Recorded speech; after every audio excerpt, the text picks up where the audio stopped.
Either you're against the Uniparty or you aren't. Over the weekend, the Katter Party lost a seat to the Liberal Party because One Nation preferenced the Liberals over the Katter Party. Now, you can't claim to be against the Uniparty and then preference them against another minor party that stands up for putting the people in front of the actual big institutions like big government, foreign bodies. The Katter Party has always put Australia first. So why would One Nation actually preference the Liberal Party, who has sold out to big corporates and globalist interests years ago? It's a real sellout. Now, the other thing that needs to be called out is that last week, Pauline Hanson pulled a stunt in the Senate that gave the impression that she couldn't speak on the burqa. This is false. Had she actually moved the motion to go into general business instead of formal business, she could have spoken to the motion. But she chose to put that motion into formal business, knowing that any senator in the chamber could have denied her right to vote. Now, the reason why we know it's a stunt is that Pauline Hanson had a burqa on hand, ready to actually wear into the chamber if she was denied the opportunity to speak during formal business. This isn't actually an uncommon occurrence. It happened to me on numerous occasions, but I didn't bother pulling a stunt to prove, and carry on like a victim.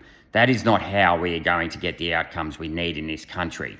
And instead of actually talking about a legitimate issue like the burqa and valid issues over whether or not coercive control is involved when women are being forced to wear it by their husbands, or the security issue, it all became about Pauline pretending to be a victim. Now, no one gets more media attention in this country, with perhaps the exception of the PM, than Pauline Hanson. Not only does she get media attention, Sky News basically puts her chief of staff or her daughter on TV just about every night throughout regional Australia for free.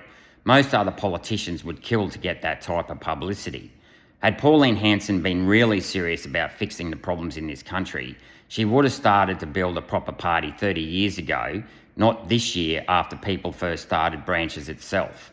If we want to change the way things happen in this country, we need to go and do the hard yards by building a machine that can actually beat the machine. Pulling stunts in the chamber and then crying poor over it and playing victim is not the way we should do things. It's what the left does. It's not what people who know that life is all about hard work and wealth for toil and reward for effort. So I'm going to call Pauline Hanson out both for actually preferencing the Liberal in front of the Katters. We desperately need a crossbench in the Queensland Chamber, and pulling stunts over issues that do matter but end up actually going nowhere because Pauline would rather put herself and make herself the issue rather than the genuine issue that it was.